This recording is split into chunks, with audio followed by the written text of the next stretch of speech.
Assalamualaikum warahmatullahi wabarakatuh. Hai semuanya, apa kabar? Semoga kalian sehat selalu ya, dan jangan lupa tentang protokol kesehatannya. Tetap semangat ya, walaupun kita di rumah aja menjalankan PJJ, tapi kalian harus tetap semangat ya. Jangan lupa untuk absen, mengerjakan tugas, dan menonton video pembelajaran di YouTube SMA Widya Manggala. Baik, sebelum kita mulai pembelajaran hari ini, alangkah baiknya kita berdoa sesuai dengan keyakinan masing-masing. Berdoa dimulai. Amin. Sebelum memulai juga, siapkan dulu alat tulis dan buku tulis kalian untuk mencatat hal-hal yang penting dalam pembelajaran hari ini. Minggu pertama kemarin di materi posisi strategis Indonesia sebagai poros maritim dunia, minggu pertama kita sudah membahas tentang letak, luas, dan batas wilayah. Minggu kedua kita juga membahas tentang karakteristik daratan dan perairan di Indonesia. Di minggu ini sekarang kita membahas tentang perkembangan jalur transportasi dan perdagangan internasional di Indonesia. Nah, ini berkaitan dengan kemaritiman di dunia.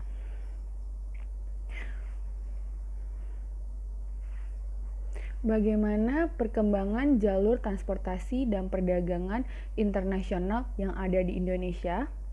Jadi, di materi ini kita akan membahas tentang sejarah perkembangannya dari zaman lampau sampai zaman sekarang. Terus alasan kenapa Indonesia bisa dijadikan jalur transportasi dan perdagangan internasional. Dan yang terakhir, sistem apa nih yang dilakukan pemerintah untuk menjadikan Indonesia sebagai jalur transportasi dan perdagangan internasional. Oke, yang pertama kita membahas dulu tentang sejarah perkembangan transportasi dan perdagangan internasional di Indonesia. Ibu yakin kalian sudah mempelajari ini di pelajaran sejarah Indonesia, dan semoga kalian sudah paham ya tentang sejarah ini. Nah, perkembangan jalur transportasi dan perdagangan melalui jalur laut melewati Indonesia telah terjadi sejak sistem kerajaan masih diberlakukan di Indonesia hingga saat ini. Nah, gambarnya kalian bisa lihat dari zaman Hindu-Buddha sampai masa reformasi sekarang. Kita bahas satu-satu dulu ya. Nah, masa klasik Hindu dan Buddha. Pada zaman ini, maritim itu sudah kuat oleh dua kerajaan. Yang pertama Sriwijaya dan Majapahit. Dan di zaman ini juga sudah ada namanya hubungan perdagangan internasional. Jadi di zaman ini sudah melakukan perdagangan internasional. Lanjut di masa kolonialisme, itu di abad ke-16. Negara barat contohnya Eropa saat itu memiliki armada niaga dan militer yang lebih kuat dan peralatan yang modern. Nah, pasti kalian sudah tahu ya, karena kalian sudah belajar pelajaran sejarah. Banyak kerajaan yang melemah karena dipaksa menjadi kekuatan imperium di pedalaman. Lanjut ke masa Orde Lama, yaitu pada zaman Soekarno, 1945 sampai 1965. Pada zaman ini terciptalah namanya Deklarasi Juanda. Pasti kalian sudah tahu ya, Deklarasi Juanda itu pulau-pulau dan wilayah perairan Indonesia menjadi bagian dalam NKRI. Itu dalam Deklarasi Juanda. Nah, dalam Deklarasi Juanda ini memberi kekuatan maritim Indonesia menjadi kembali. Lanjut di masa Orde Baru 1966 sampai 1998 pada zaman Pak Soeharto. Mengalami kemunduran karena program Orde Baru mengutamakan pembangunan darat. Jadi pada zaman itu tidak melakukan, tapi tidak sepenuhnya untuk perdagangan di laut, tapi malahan di perdagangan darat. Nah, tapi di 1982 Indonesia menyepakati United Nations Convention on the Law of the Sun atau UNCLOS. Kalian pernah dengar UNCLOS? 1982 dalam konversi yang diadakan oleh PBB. Oke, pada zaman sekarang sudah ada beberapa nih. Yang pertama, ada Deklarasi Bunaken oleh B.J. Habibie, mungkin kalian pernah dengar ya. Departemen Eksplorasi Laut dibentuk oleh Abdurrahman Wahid atau Gus Dur. Dikeluarkannya Seruan Sunda Kelapa oleh Megawati. Dan keempat, World Ocean Conference oleh Dewan Kelautan Indonesia SBY. Dan yang terakhir, Pembangunan Maritim Indonesia dengan 5 pilar utama Jokowi. Nanti kita akan membahas di materi selanjutnya tentang 5 pilar utama yang dikemukakan oleh Jokowi. Jadi dari sejarah ini, dari zaman Hindu Belanda sampai reformasi sekarang, masih adanya terciptanya perkembangan perkembangannya jalur transportasi perdagangan internasional yang ada di Indonesia. Jadi dari setiap presiden mereka mengemukakan cara kerjanya dalam jalur transportasi dan perdagangan ini. Seperti itu.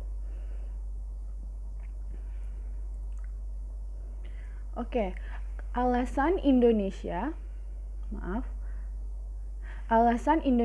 sebagai jalur transportasi dan perdagangan internasional.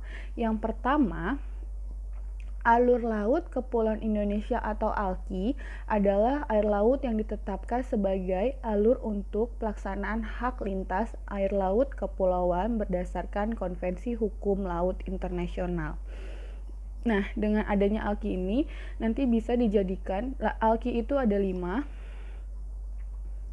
ya. Nanti kita akan bahas di slide berikutnya.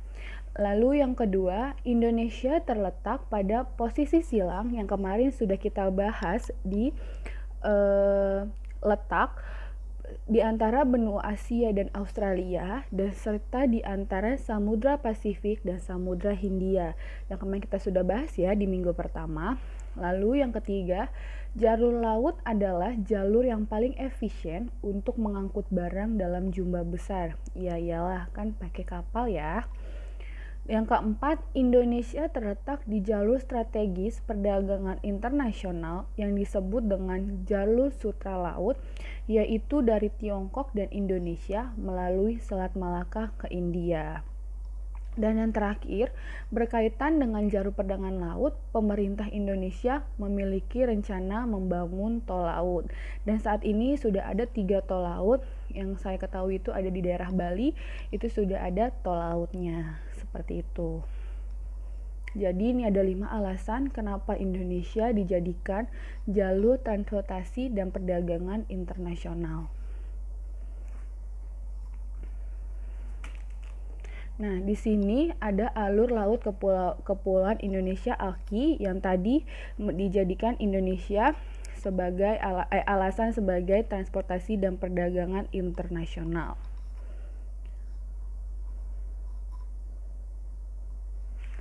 Nah, ALKI itu sendiri adalah alur laut yang ditetapkan tadi sebagai alur untuk pelaksanaan hak lintas air laut kepulauan berdasarkan Konvensi Hukum Laut Internasional.